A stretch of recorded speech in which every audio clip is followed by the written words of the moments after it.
во генералниот наратив на левицата е дека десницата во оваа држава е онаа која што е помалку едуцирана и користи брутален речник. Меѓутоа, од кога влегов во собранието, јас од оваа страна наоѓам на повеќе случаи на ad hominem отколку што сум очекувала. Зборот фрустрација ве молам да не се однесува во иднина на мене. Сега, рехабилитиран ВМРО-вец не е нешто што јас го кажувам.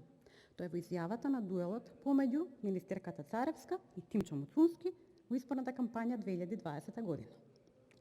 Инаку јас не користам во многу своји зборови, туку цитирам зборови од оние кои што се моментално присутни на интерпелација или на кои што му поставувам прашања.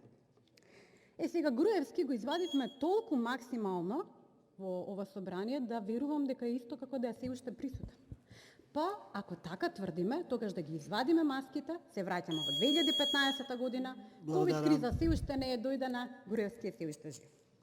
Членка на НАТО се бидува и без промена на име. Заради тоа што тоа е стратешки интерес на НАТО. Да заврши. Ова е политика како борба за моќ, а вие би требало да барате процеси. Можеме во 2025 да